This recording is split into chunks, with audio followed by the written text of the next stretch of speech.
কিন্তু কিন্তু যখনই আধুনিকতার নামে এক ভয়ঙ্কর বেহায়াপনার দিকে ঢুকছে আমার এই প্রজন্ম, আপনি দেখেন আজকের দিনে যত বেশি নামাজ কমেছে, যত বেশি সবে মেরাজকে বেদাত ফতোয়া দেওয়া হয়েছে, যত বেশি লাইলাতুল বরাতকে বেদাত ফতোয়া দেওয়া হয়েছে, তত বেশি যুবকরা ফ্রি ফায়ার খেলার টাইম পেয়েছে।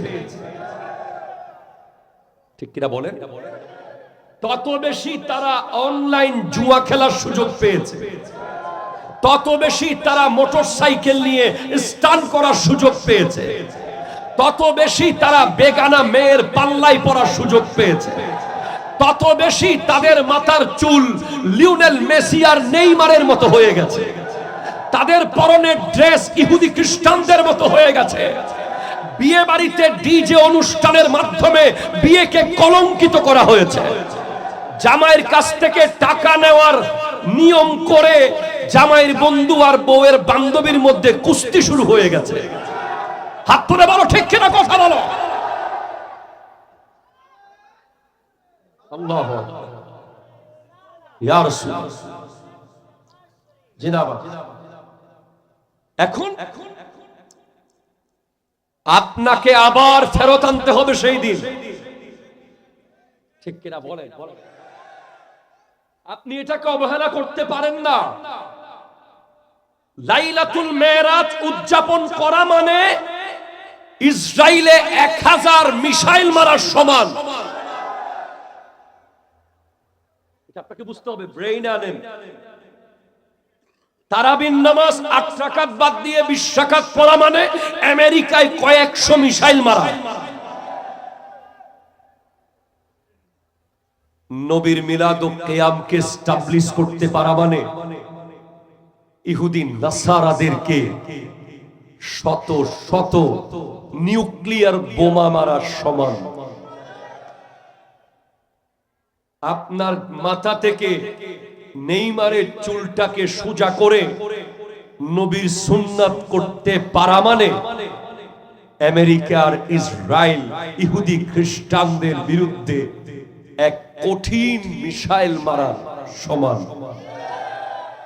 আপনার বিবিকে পর্দার মধ্যে নিয়ে আসতে পারা, আপনার বিয়ে বাড়িতে নবীর সুন্নাতকে এস্টাবলিশ করতে পারা, আপনার এলাকা থেকে ডিজে গানকে লাথি মেরে নদীতে ফেলতে পারা, আপনার মোবাইল থেকে ফ্রি ফায়ারকে ডিলিট করতে পারা, আপনার হাত থেকে অনলাইন জুয়াকে আগুনে পুড়ে ফেলতে পারা, আপনার ওই বেগানা মেয়ের সিম কার্ড ভেঙে তার সাথে সম্পর্ককে কাট করে কবর করে দিতে পারা হচ্ছে ইসরায়েলের বিরুদ্ধে যুদ্ধ করা। ঠিক না?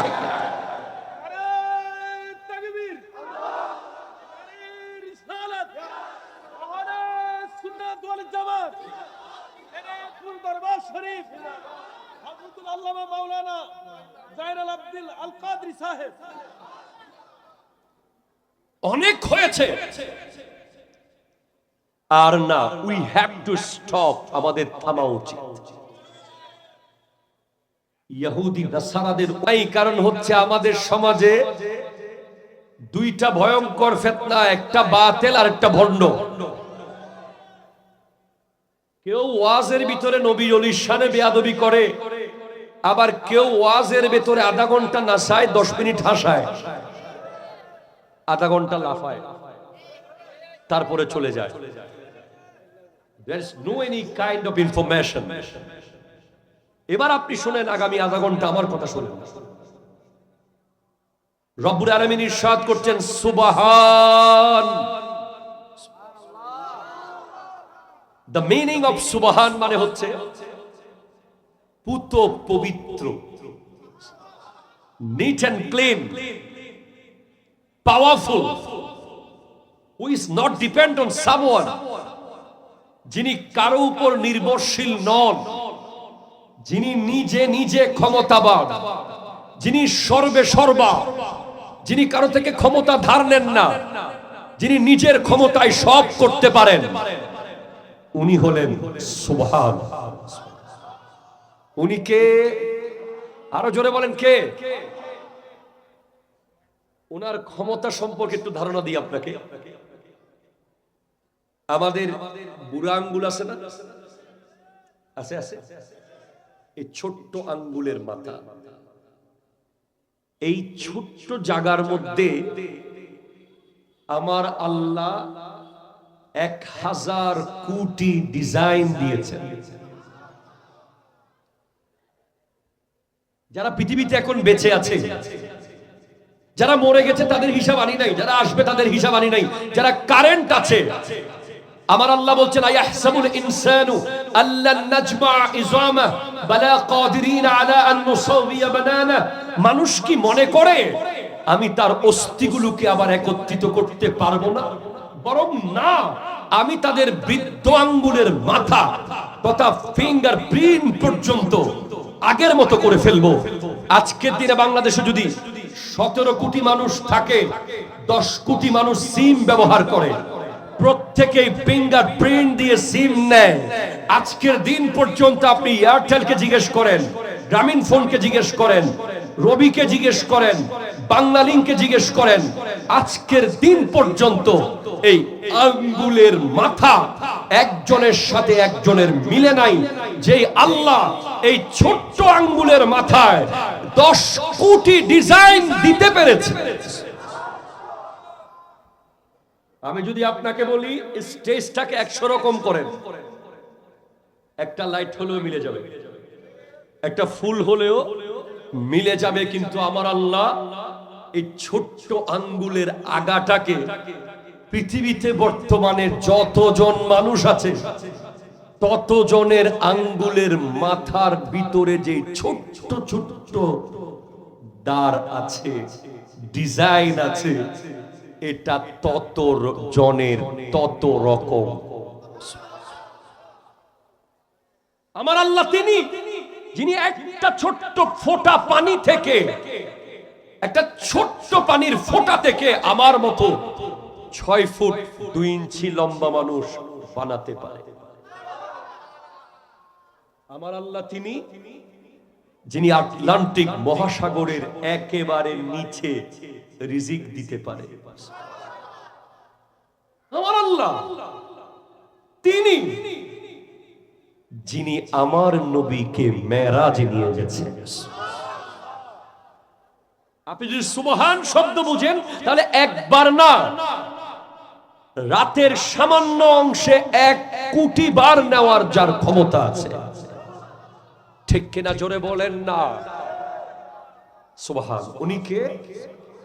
আল্লাযী আসরা। প্লিজ আপনারা কি আছেন আমার সাথে? আল্লাযী আসরা, যিনি সায়ের করিয়েছেন, সফর করান নাই। সায়ের, চট্টগ্রাম থেকে কচুয়া আসলে সফর হয়ে যায়, নিজের বাড়ি থেকে 48 মাইল দূরে গেলে সফর। 4 রাকাত বিশিষ্ট ফরজ নামাজ 2 রাকাত হয়ে যায়। আর আমার নবী গিয়েছেন মসজিদে হারাম থেকে মসজিদে আকসা, according to Google map 1474 kilometre. 1474 আল্লাহ সফর বলেন নাই। মসজিদে আকসা থেকে প্রথম আসমান 500 বছরের রাস্তা, মোটা 500 বছর।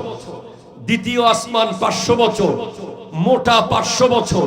তৃতীয় 500 বছর, মোটা 500 বছর। চতুর্থ 500, মোটা 500। পঞ্চম 500, মোটা 500। ষষ্ঠ 500, মোটা 500। সপ্তম 500, মোটা 500। মসজিদে আকসা থেকে সিদরাতুল মুনতাহা 7000 বছরের রাস্তা। আল্লাহ বলছেন আপনি সফর করেন নাই, আপনি সায়ের করেছেন। সায়ের মানে নিজের এলাকায় নিজে ঘোরা। আপনি কচুয়ার ভিতরে ঘুরবেন, এটা সায়ের। আর আপনি চট্টগ্রাম যাবেন, এটা সফর। আপনি ফেনী যাবেন, এটা সফর। তাহলে আপনি কি বুঝলেন? আমার নবী 1474 কিলোমিটার পথ গিয়েছেন জমিনে, উপরের দিকে গেছেন ৭,০০০ বছরের রাস্তা, এরপরে সিদরাতুল মুনতাহা থেকে লা মকান লা জামান কতটুকু গিয়েছেন খোদা জানে, নবী জানে। এতটুকু যাওয়ার পরেও আল্লাহ বলছেন আপনি সফর করেন নাই, আপনি সায়ের করেছেন, নিজের এলাকায় নিজে ঘুরেছেন। বদ্দা হস্টন্ন হলো ওরে বিরিয়ানির হুসবাই অসুবিধা হলো না। মাহফিল আর খানা একসাথে চলতে পারে না। আমি অনুরোধ করব যে যারা এই মুহূর্তে মাহফিলে বসে আছে এরা এক একটা মুজাহিদ। বিরিয়ানির খুশবু পাওয়ার পরেও যারা ওয়াজ শুনতেছে পাওয়া যাবে, কোরআন হাদিসের তথ্যগুলো সব সময় পাওয়া যাবে না। আল্লাহ তুমি নীলা বান্দা, তুমি নিয়েছো নবীকে। কাকে নিয়েছো? আরো জোরে কাকে? তুমি কেন বললা আল্লাহ সুবহানাল্লাযী আসরা বিআবদিহি, আব্দুন কেন বলেছো? তুমি বিনবীহি বলতা, বিরাসূলিহি বলতা, বিওয়ালিহি বলতা। বলে না, নবী বললে, রাসূল বললে, ওলি বললে সশরীরে মেরাজে যে আমার নবী গেলেন এটার বিরুদ্ধে বলার সুযোগটাকে তাই আব্দিহি বলেছি। কারণ আব্দুন যেটা হয় সেটা দুই হাত, দুই পা, দুই চোখ, দুই কান, দুই নাক বলা হয়। নবী হওয়ার জন্য বডি লাগে না। আরো জোরে, নবী হওয়ার জন্য বডি কেন লাগে না বুঝেন। এই পৃথিবীতে প্রথম বডি হচ্ছে দুই হাত, দুই পা, দুই চোখ, দুই কানওয়ালা বডি হযরতে আদম আলাইহিস সালাম। উনার আগে এরকম স্ট্রাকচারের বডি আল্লাহর কাউকে বানান, প্রথম আদমকে বানিয়েছে। তো আমার নবীকে জিজ্ঞেস করা হয়েছে মাথা ওয়াজাবাত লাকান নবুওয়া, ওগো নবী আপনার নবুয়ত কখন অবধারিত হয়? আমার নবী বলছেন ওয়া আদামু বাইনার রূহি ওয়াল জাসাদ, আদম যখন তার বডি এবং রূহের মাঝখানে, এখনো বডির ভিতরে রূহ দেওয়া হয় নাই, তখনও আমি নবী। এর আগে বলে যে ওয়া আদামু বাইনাল মাই ওয়াত তিন, আদম আলাইহিস সালাম যখন খামিরের ভেতর পানি আর মাটি এখনো মিক্স হয় নাই, এটাকে স্ট্রাকচার দেওয়ার জন্য আগে খামির বানাতে হবে। যখন খামির তৈরি হয় নাই তখনও আমি মুহাম্মদ নবী। তাহলে আপনি কি বুঝলেন? নবী হওয়ার জন্য বডি লাগে, বলেন বডি লাগে। এবার দেখেন ওলি, যার ওরস আজকে হচ্ছে গাউসে পাক আব্দুল কাদের জিলানী রহমতুল্লাহ আলাইহি। একবার রমজান মাসে উনি একদিনে 70 জায়গায় দাওয়াত নিয়েছেন, ইফতারের দাওয়াত। কিসের দাওয়াত? ইফতারের। তো আসেন আসেন সবাই চলে আসেন, মাহফিলে চলে আসেন। বিশাল বড় জায়গা আছে মাহফিলে। আল্লাহুম্মা, সবাই মিলে আল্লাহুম্মা সাল্লি সাইয়্যিদিনা মাওলানা মুহাম্মদ ওয়া আলা সাইয়্যিদিনা। নবীর রওজা শরীফ দেখে মন ভরে না, নবীর দেখে মন ভরে না, দিদার দাও গো শাহে মদিনা, দিদার দাও গো শাহে মদিনা। নবীর রওজা শরীফ দেখে, নবীর রওজা শরীফ দেখে মন ভরে না, দিদার দাও গো শাহে মদিনা। আরশের মেহমান করেছে আল্লাহ কত শান কত মান মোর কামলিওয়ালা আরশের মেহমান করেছে আল্লাহ কত শান কত মান মোর কামলিওয়ালা ও গো মদিনা করুণা ও গো মদিনা করো করুণা দিদার দাও গো শাহে মদিনা নবী রওজা শরীফ দেখে নবী রওজা শরীফ দেখে ভরে না দিদার দাও গো শাহে মদিনা পৃথিবীর কত জায়গায় গেছি জীবনে মদিনার মতো সুন্দর দেখেনি নয়নে মদিনার মতো সুন্দর দেখেনি নয়নে ও গো মদিনাওয়ালা করো করুণা ও গো মদিনা করুণা দিদার দাও গো চিৎকার দিয়ে বলেন সুবহানাল্লাহ কষ্ট হচ্ছে আপনাদের কার কার কষ্ট হয় হাত তুলেন তো একটু sure are you sure okay thank you মারহাবা বলেন মারহাবা আব্দুল কাদের জিলানী রহমতুল্লাহ আলাইহি দাওয়াত নিয়েছেন 70 ঘরে এটা একেবারে অথেন্টিক বাহাজাতুল আসরার কিতাবে আছে পরের দিন সবাই কথাবার্তা শুরু করেছে একজন বলে হুজুর তো কালকে আমার ঘরে ইফতার করেছে আরেকজন এসে বলে আরে না আমার ঘরে করছে আরেকজন আরে তোরা দুজন পাগল হয়ে গেছো হুজুর আমার ঘরে করছে এখন হুজুরের বাবুচ্চি এসে বলে হুজুর তো নিজের ঘরে ইফতার করছে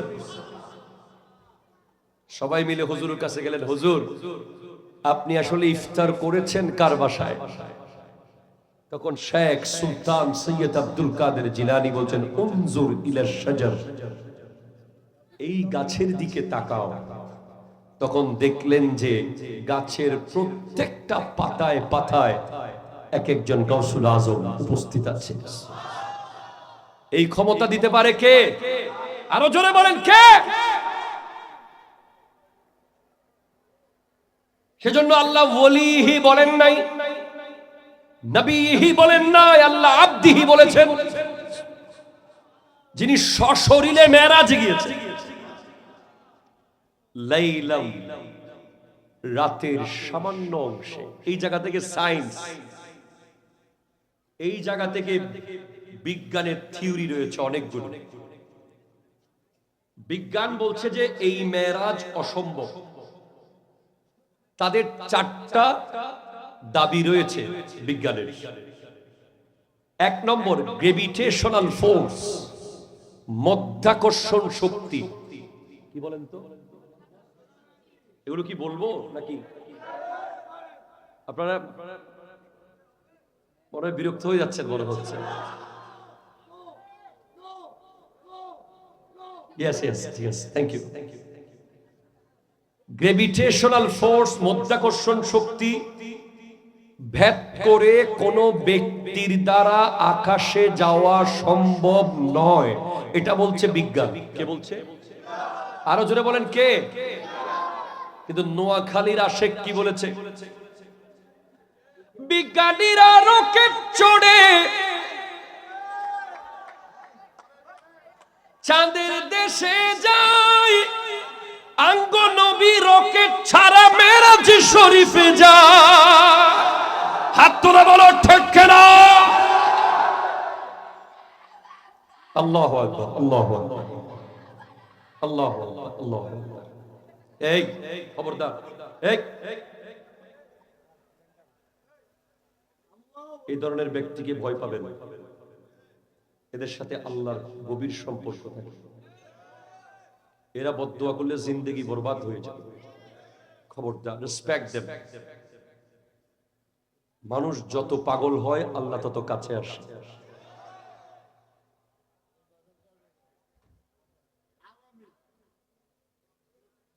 বিজ্ঞানীদের বিজ্ঞানী, বিজ্ঞানীদের বিজ্ঞানী আঙ্গ নবীজি, হেরকম দয়াল নবী কুজাহাইবানি। বাবা পাবেন? আগের যুগের মানুষেতে অসুখ হইলে আঙ্গ নবীর কাছে আইলেই ভালা হই যাইতো। এই যুগে কি ডাক্তার মাক্তার হেগিন ছিলনি? এই যুগে কি অ্যাপোলো ছিল, স্কয়ার ছিল, সেব্রন ছিল, এবার কেয়ার ছিল? ছিল না। নবীজির থুতু মোবারক ছিল।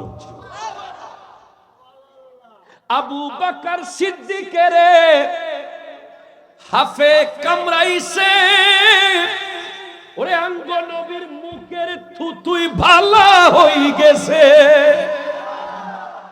আরে এই যুগে কি ডাক্তার বৈদ্য হেগিন ছিলনি? না বলেন না, সুরে সুরে বলেন না, সবাই বলেন না, বলবেন হেগিন ছিলনি। বিজ্ঞানীদের বিজ্ঞানী আঙ্গ নবীজি, জয় বিজ্ঞান। বিজ্ঞানীরা রকেট চড়ে চাঁদের দেশে যায়।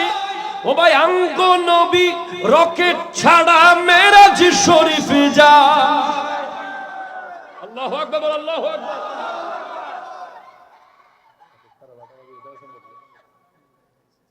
এই যুগে কি রকেট মকেট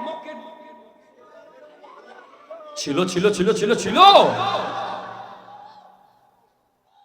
সে যুগে কি হয়েছে শোনো তুমি। বিজ্ঞানীরা বলছে it is quite impossible for a human being to break down the gravitational force. Please, আমি খুব চেষ্টা করতেছি আপনাদেরকে জায়গায় আনতে, কিন্তু আবার শুনে যেতে হচ্ছে, কারণ আপনাদের মাথায় ঘুরতেছে গিয়াসউদ্দিন, ঠিক কিনা বলেন? আমার ভাই তাহির সাহেব আপনাদের ব্রেইনে ঘুরতেছে, তাই ওনার সুর, ওনার ঢঙে আবার আমাকে ঘুরে আসতে হচ্ছে আমার জায়গায়। মাশাআল্লাহ। গ্র্যাভিটেশনাল ফোর্স, মধ্যাকর্ষণ শক্তি, এটাকে ভেদ করে কোন মানুষ উপরে যেতে পারবে? এই দাবি কার? কার কার কার? সবাই বলো কার? এবার আরেক বিজ্ঞানীর থিওরি আমি বলি। ওই বিজ্ঞানীর নাম, আচ্ছা, এক গুরুত্বপূর্ণ তথ্য, a bullet fired from the earth's surface with a speed of 6.90 miles a second or more will fly into space. এই থিওরি লেখা আছে যে বই, ওটার নাম the universe around us. The universe around us. এই বইয়ে লেখা আছে যে গতিবিজ্ঞান ডাইনামিক্স এর তথ্য অনুসারে, গতিবিজ্ঞান ডাইনামিক্স এর তথ্য অনুযায়ী a bullet fired, যদি একটা বুলেট ছুড়ে দেওয়া হয়, গুলি করা হয়, একটা কি করা হয়, গুলি, একটা বুলেট যদি যায়, একটা বুলেট যদি সেকেন্ডের 7 কিলোমিটার 7 মাইল স্পিডে, মানে 6.90, প্রায় 7 মাইল স্পিডে যদি একটা বুলেট পৃথিবী থেকে উপরের দিকে যায়, এক সেকেন্ডে, কয় সেকেন্ড? খুব খেয়াল করেন, 1 সেকেন্ডে 7 মাইল স্পিডে যদি একটা বুলেট যায়, সেই বুলেট মাধ্যাকর্ষণ শক্তিকে ছিঁড়ে চলে যেতে পারে। এটা বলছে বিজ্ঞানীরা। ডাইনামিক্সের তথ্য অনুযায়ী বইয়ের নাম হচ্ছে, যে বইটা দ্য ইউনিভার্স অ্যারাউন্ড আস, এই বই আছে। এখন আপনি বুঝেন, আমার নবী যেই বোরাকে চড়েছেন, আরো জোরে আরো জোরে আরো জোরে আরো জোরে, আমার নবী কোন গাড়িতে গেছেন? আরো জোরে। বুরাক শব্দটির মূল শব্দ হলো বরকুন। বরকুন মানে বিদ্যুৎ। আকাশে যে বিদ্যুৎ চমকায় এটাকে বরকুন বলা হয়। আর বুরাক হচ্ছে বিদ্যুতের সুপারলেটিভ ডিগ্রি। সবচেয়ে পাওয়ারফুল বিদ্যুৎকে বলা হয় বুরাক। আরো জোরে বলো, আরো জোরে বলো। অ্যাকর্ডিং টু সায়েন্স, বিদ্যুতের গতি হলো প্রতি সেকেন্ডে 1,76,000 মাইল। 86,000, 1,86,000 কিলোমিটার স্পিডে প্রতি সেকেন্ডে বিদ্যুৎ যায়। আরো জোরে সবাই বলো।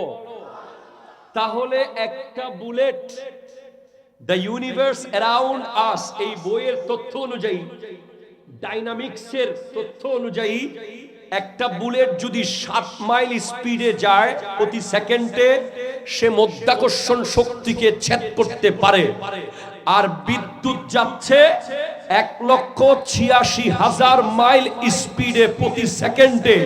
আর আমার নবী যেটার উপরে চড়ে যাচ্ছেন, এটা বিদ্যুৎ নয়, এটা বিদ্যুতের দাদা বুরাক। একটু জোরে বলেন সুবহানাল্লাহ। এটা হচ্ছে বিদ্যুতের দাদা, মানে সর্বোচ্চ পাওয়ারফুল বিদ্যুতের গতি যেই প্রাণীর ভিতরে আছে সেটার নাম বুরাক, আল্লাহর পক্ষ থেকে স্পেশাল। তাহলে বলেন, বিজ্ঞানের এই তথ্য কি যৌক্তিক না ভুল? আমার নবী মেরাজে যেতে পারে কি পারে না? আসেন এবার বিজ্ঞান কি বলছে। বিজ্ঞান বলছে মাত্র কিছুক্ষণের ভিতরে, লাইলাম, রাতের সামান্য অংশে আমার নবী যে গিয়েছেন, আমার নবী যেই বিছানা থেকে উঠে গিয়েছেন, ওই বিছানা গরম ছিল। নবী 7 আসমান পার করে 8 বেহেশত 7 দুজকের সবকিছু দেখে আল্লাহর সাথে 90,000 কথা বলে 50 ওয়াক্ত নামাজ নিয়ে 45 ওয়াক্ত কমিয়ে গোটা মেরাজ শেষ করে এসে গেছেন, এখনো বিছানা গরম, এখনো উজুর পানি গড়াচ্ছে, এখনো দরজার ছিটকিনি নড়ছে। প্লিজ যুবক ভাই, আমি জানি না এত রাতে তোমাদেরকে আমি কথাগুলো বুঝাইতে পারবো কিনা, আমি চেষ্টা চালিয়ে যাচ্ছি আমার সর্বোচ্চ। কিভাবে সম্ভব? বলে সম্ভব আছে। আলা হযরত বলছেন বেরেলির চাদরে বসে, বিশ্ববিখ্যাত মুফাসসির, মুহাদ্দিস, মুফতি, সায়েন্টিস্ট, গণিতবিদ, অ্যালজেব্রাবিদ, পানি বিজ্ঞানী, মাটি বিজ্ঞানী, যার নাম ইমাম আহমদ রেজা ফাজিলে বেরলভী রাহমাতুল্লাহ আলাইহি। উনি বলছেন, वो जो न थे तो कुछ न था, वो जो न हो तो कुछ न हो, जान है वो जहान की, जान है तो জাহান है। আমার নবী না হলে কিছুই হতো না, আমার নবী না থাকলে কিছুই থাকতো না। আমার নবী হলেন এই পৃথিবীর জান, জান, জান। আমার ভেতর থেকে যদি জান বের হয়ে যায়, আমি এনায়েতপুরের মাইকে আর কথা বলতে পারবো না, আমার হাত নড়বে না, আমার পা নড়বে না। যেভাবে আমার ঘড়ি থেকে যদি ব্যাটারি খুলে ফেলা হয়, এখন বাজতেছে রাত 1টা 20 মিনিট, এখন যদি ঘড়ির ব্যাটারি খুলে বরাবর 100 বছর পরে আবার ব্যাটারি লাগানো হয়, কটা বাজবে? জোরে বলেন, কয়টা কয়টা কয়টা? বরাবর একটা বিশি থাকবে। ঘড়ির জান হলো ঘড়ির ব্যাটারি, আমার জান হলো আমার শরীরে, আর পৃথিবীর জান হলো আমার নবী। যেই মাত্র পৃথিবীর জান উপরে চলে গেছে, পৃথিবী অন দ্য স্পট থেমে গেছে, পানি দাঁড়িয়ে গেছে, সূর্য থেমে গেছে, চাঁদ থেমে গেছে, ফুল ফোটা স্টপ হয়ে গেছে, উজুর পানি দাঁড়িয়ে গেছে, দরজার ছিটকিনি দাঁড়িয়ে গেছে। আবার যখন আমার নবীর আগমন হলো, পৃথিবী সেখান থেকে আবার চলা শুরু করেছে।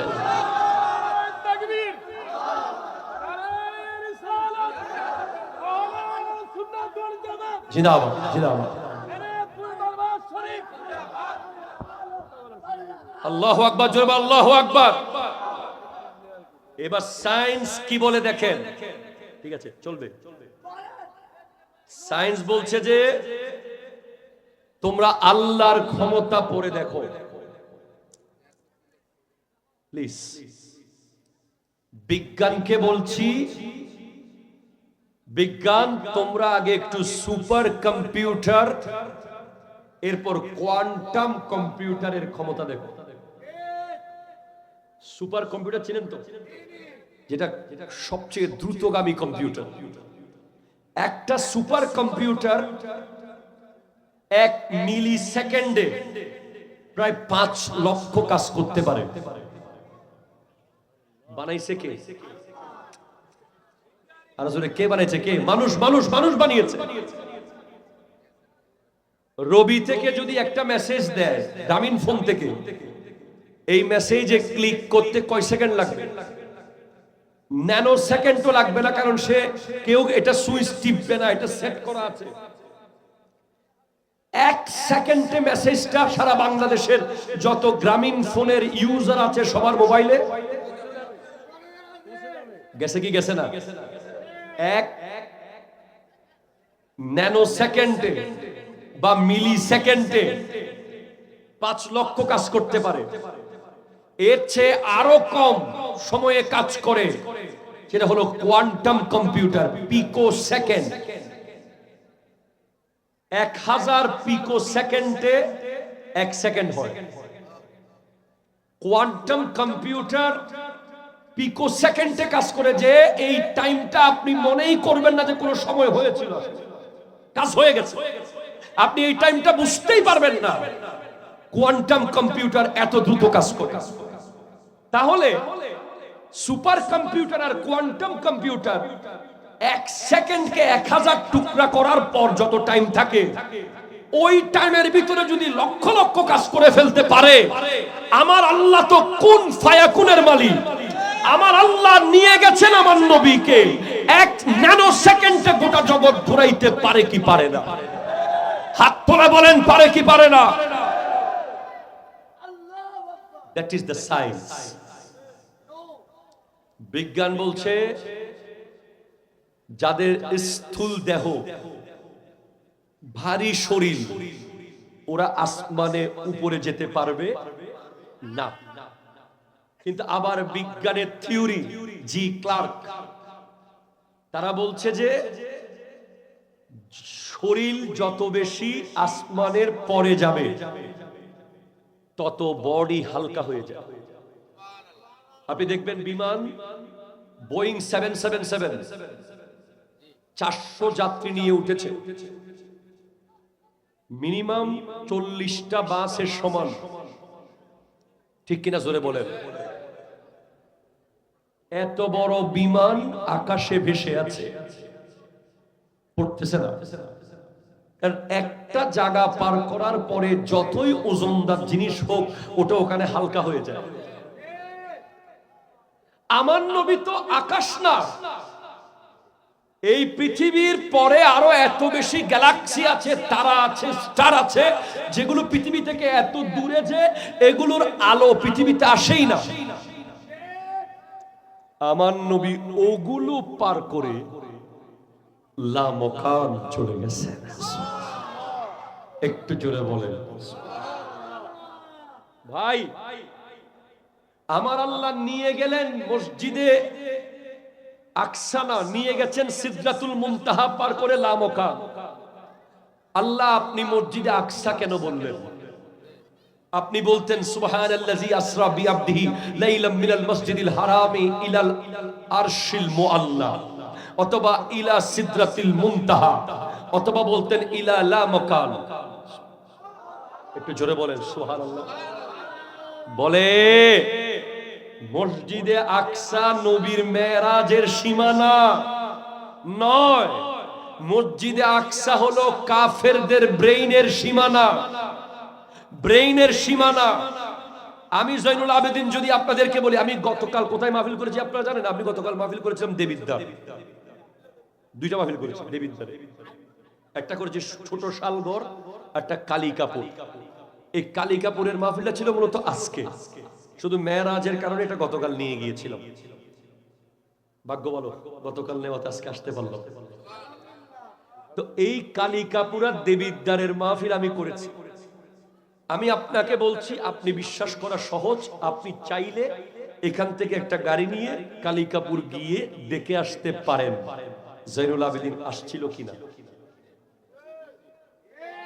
কিন্তু আমি যদি আপনাকে বলি আমি গতকাল মাহফিল করেছি লন্ডন, আপনি আমার বক্ত অতিরিক্ত হলে বলবেন যে না, আমার শাইখ পারলে পারতেও পারে, কিন্তু এটা প্রমাণ নেওয়া কঠিন।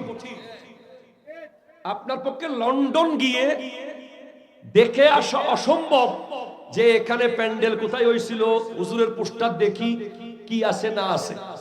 আর তখন তো অনলাইন ছিল না যে মেসেজ করে পাঠিয়ে দেবে ছবি। আমার নবী যখন মেরাজে গেছেন তখন। এখন আল্লাহ যদি বলতেন আমি আমার হাবিবকে রাতের সামান্য অংশে লামকান নিয়েছি, লাজমান নিয়েছি, তাহলে কাফেরদের পক্ষে লামকান গিয়ে দেখে আসা, যাচাই বাছাই করার ক্ষমতা এখনো কি আছে? পৃথিবীর কারো আছে? নাই। কিন্তু তাদের পক্ষে 1 মাসে হোক, 6 মাসে হোক, 1 বছরে হোক, 1474 কিলোমিটার ওই মসজিদে আকসায় গিয়ে খবর নেওয়ার সুযোগ আছে, ঠিক কিনা জোরে বলেন। তাহলে রাতের সামান্য অংশে, যেখানে ঘরের বারান্দায় যাওয়া যায় না, উজুর পানি শুকিয়ে যাবে, যেখানে উঠানে যাওয়া যায় না, উজুর পানি শুকিয়ে যাবে, যেখানে নিজের এক রুম থেকে আরেক রুমে যাওয়া যাবে না, ওই সময়ের ভিতরে যদি কোনো একটা ব্যক্তি 1474 কিলোমিটার গেছে, এটা বিশ্বাস করানো যায়, লামকানও বিশ্বাস করানো যাবে, ঠিক কিনা? ঠিক কথা বলে ইয়া রাসূলুল্লাহ, ইয়া গাউসুল মুস্তাফা, জিন্দাবাদ জিন্দাবাদ। প্লিজ প্লিজ প্লিজ, আল্লাহু আকবার আল্লাহু আকবার। এবার তারা জিজ্ঞেস করা শুরু করলো, আবু বকর, তোমার নবী নাকি রাতের ভিতরে মেরাজ করে এসে গেছে? সিদ্দিক আকবর বলছেন, যদি উনি বলে থাকেন তাহলে একবার না 1,00,000 বার গেছে বললেও বিশ্বাস করি। তাহলে একটু বলেন দেখি, আমার নবীকে জিজ্ঞেস করছে কাফেররা, মসজিদে আকসার দরজা কয়টা, জানালা কয়টা বলেন? জিবরিল আলাইহিস সালাম মসজিদে আকসা গোটা মাটির তলা থেকে তুলে আমার নবীর সামনে ধরলেন। এটা আমার নবীর শান, দেখে দেখে বলে দেন। বলে আমাদের কাফেলাগুলো কোথায় কোথায় আছে বলেন? ব্যবসায়িক কাফেলা। বলে একটাকে দেখছি জি তাওয়াতে, আরেকটা দেখছি বেতেলহাম, এবং আমার নবী যাচ্ছেন বোরাকের গতিতে। তুমি যদি R15 একটা বাইক 150 কিলোমিটার স্পিডে চালাও পচুয়া রোডে, তোমার ডানে বামে কি জয়নুল আবেদিন হুজুর আছে, না রব্বানি হুজুর আছে, না মিনহাজ হুজুর আছে? দেখার কোনো সুযোগ নাই। বাইক এত স্পিড যে এদিক সেদিক দেখলেই বাইক কিন্তু বিলে। আর আমার নবী প্রতি সেকেন্ডে 1,86,000 কিলোমিটারের চেয়ে আরো বেশি স্পিডে যাচ্ছেন। অথচ আমার নবী বলছেন যে মারারতু বিকবরি মূসা ওয়া হুয়া কায়েমুন ইউসাল্লি ফি কবরিহি, আমি মূসার কবরের পাশ দিয়ে যাচ্ছিলাম আর দেখি মূসা তার কবরে দাঁড়িয়ে দাঁড়িয়ে নামাজ পড়ছে। আমার নবী মক্কার কাফেরদের বিভিন্ন কাফেলা দেখে দেখে গেছে। এরপর মেরাজের পরে আমার নবী দাওয়াত পাঠিয়েছিলেন রোমান সম্রাট হিরাক্লিয়াসের দরবারে। রোমান সম্রাট হিরাক্লিয়াস বলে, রোম দেশে কোন আরবের মানুষ আসে কিনা দেখো, তাকে ডাকো, তার কাছে জিজ্ঞেস করি এই নবী সম্পর্কে। তখন সেখানে হযরতে আবু সুফিয়ান রাদিয়াল্লাহু তাআলা ব্যবসায়িক কাজে গিয়েছিলেন। তখন তিনি ইসলাম কবুল করেন নাই। ওনাকে জিজ্ঞেস করছে রোমান সম্রাট, ওগো আবু সুফিয়ান, বিশিষ্ট ব্যবসায়ী, আপনি বলেন যেই নবী আমার কাছে ইসলামের দাওয়াত পাঠালো, ওনার সত্য মিথ্যা, ওনার বাস্তবতা সম্পর্কে একটু বলেন। তখন আবু সুফিয়ান বলছিলেন যে ওই নবী রাতের সামান্য অংশে নাকি ওই মসজিদে আকসায় ঘুরে গেছে, এটা কি আসলে বিশ্বাস করা সম্ভব? উনি বলতে চেয়েছেন যে এটা অসম্ভব। আবু সুফিয়ান মানেন নাই রাদিয়াল্লাহু তাআলা, তখন সেটা মানেন নাই।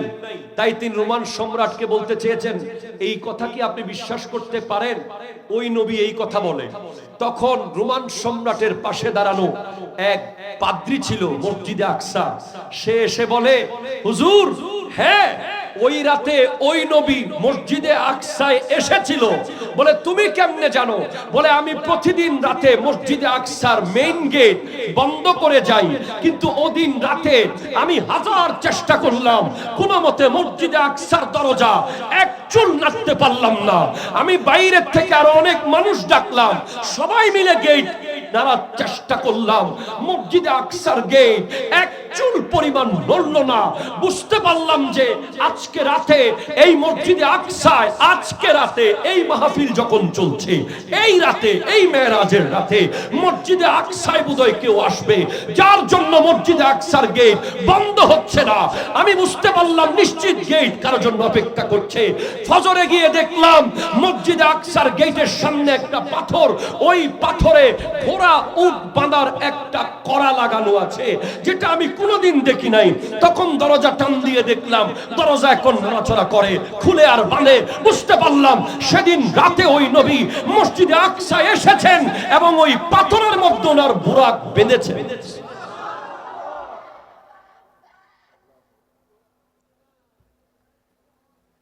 আমার দেশের অনেকে স্কলার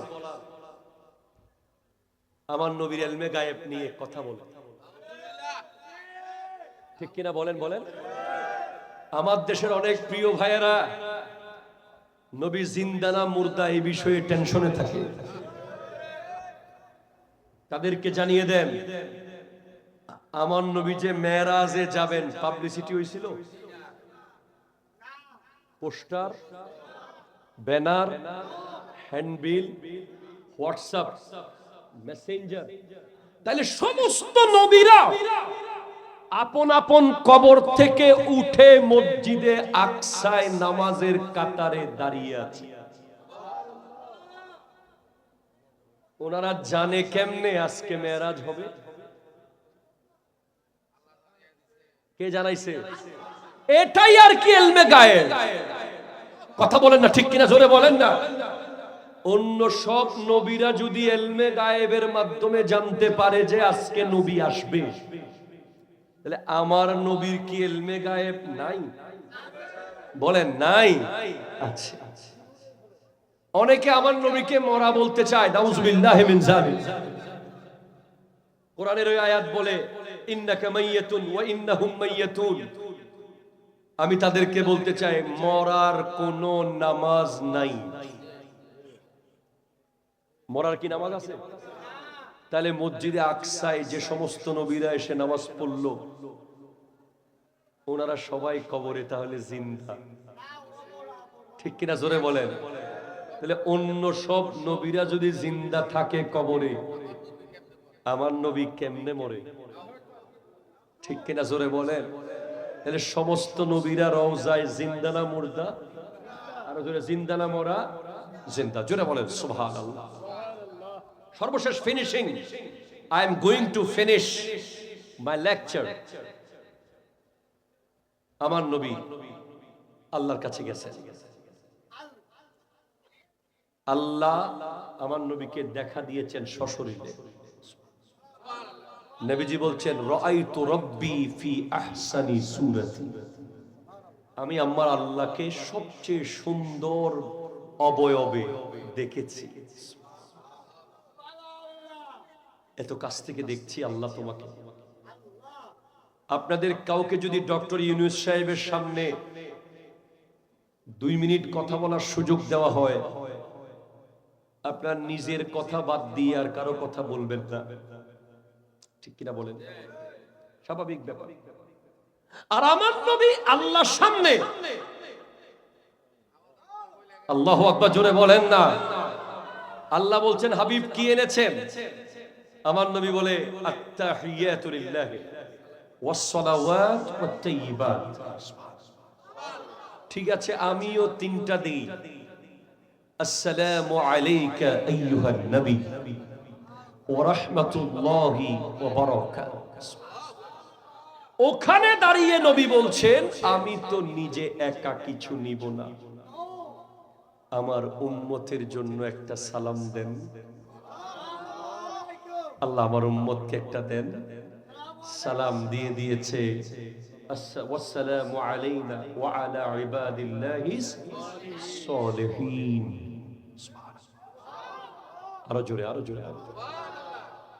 এবার 5 ওয়াক্ত নামাজ, 50 ওয়াক্ত নামাজ দিয়েছে আল্লাহ, আল্লাহকে দেখার জন্য। নবীজি মোট নিজের জন্য গিয়েছেন একবার আল্লাহর কাছে, আর উম্মতের জন্য গেছেন 9 বার। আমি বলি ভাই, আপনি নবীর জন্য জীবন দেবেন, ইসলামের জন্য জান দেবেন, এটা পরে দেন। আগে শীতকালে ফজরের নামাজে একটু উযু করেন, ঠিক কিনা কথা বলেন? আগে শীতকালে ঠান্ডার ভিতরে ফজরের নামাজের জন্য একটু উযু করে দেখান, তারপরে নবীর জন্য জান দিয়েন। নামাজ আমার নবী খুঁজে এনেছেন আল্লাহ, আল্লাহ জোর করে চাপিয়ে দেন নাই।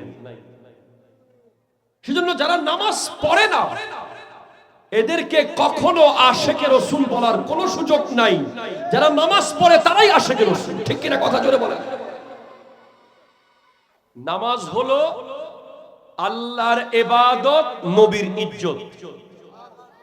সুবহানাল্লাহ কোন আল্লাহর ইবাদত, নবীর ইজ্জত।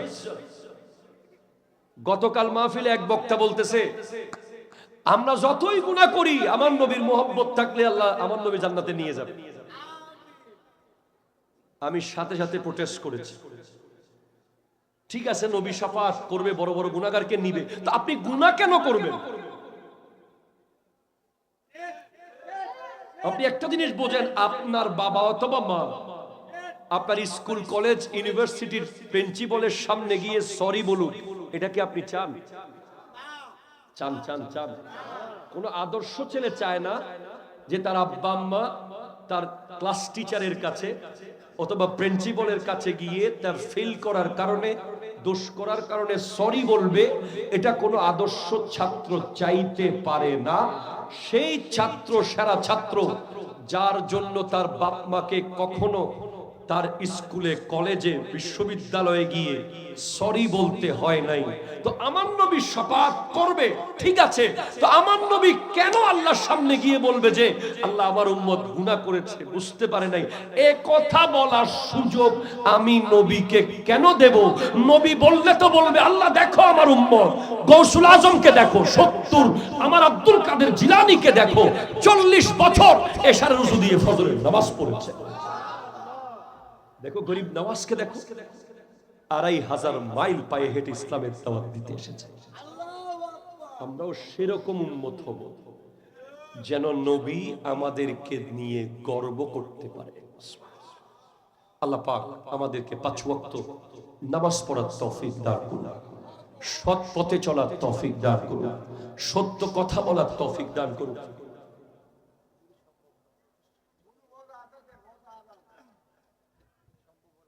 আজকে অনেকটা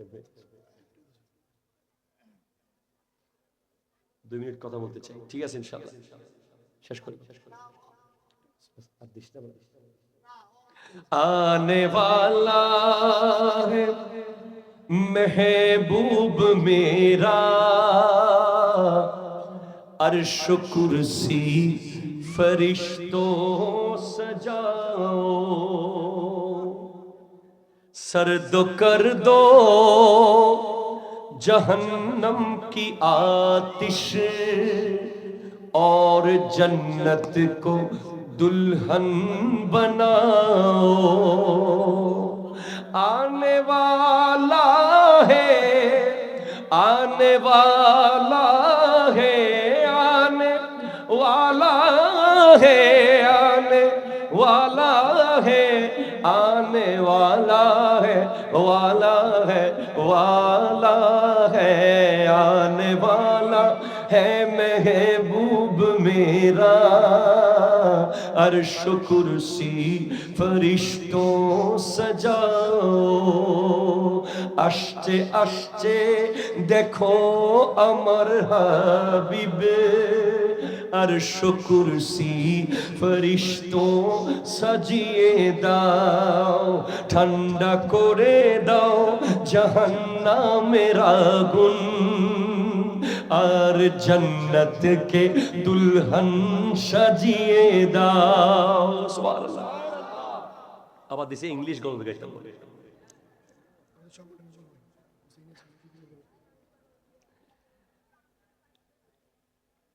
আল্লাহু আল্লাহু আল্লাহু আল্লাহু আল্লাহু আল্লাহু अल्लाहु अल्लाहु अल्लाह ही अल्लाह किया करो दुख न किसी को दिया करो जो दुनिया का मालिक है नाम उसी का लिया करो अल्लाह ही अल्लाह अल्लाह ही अल्लाह just like a sunrise can't be denied just like a river we'll find the sea oh Allah you're here you always near and I know without a doubt that you always hear my prayer every night and every day just don't forget to say la ilaha illallah la ilaha illallah सच की राहों में चला करो दुख न किसी को दिया करो जो दुनिया का मालिक है नाम उसी का लिया करो अल्लाह ही अल्लाह अल्लाह ही अल्लाह अल्लाह ही अल्लाह अल्लाह ही अल्लाह अल्लाहु अल्लाहु अल्लाहु अल्लाहु अल्लाहु अल्लाहु अल्लाहु अल्लाहु अल्लाहु अल्लाहु So many bright stars like diamond in the sky. It makes me wonder anyone can be blind for all the signs so clear. And I know without a doubt that you always hear my prayer. Every night and every day, just don't forget to say La ilaha illallah, La ilaha illallah. सच की राहों में चला करो दुख न किसी को दिया करो जो दुनिया का मालिक है नाम उसी का लिया करो अल्लाह ही अल्लाह अल्लाह ही अल्लाह अल्लाह ही अल्लाह अल्लाह अल्लाह अल्लाह अल्लाह अल्लाह अल्लाह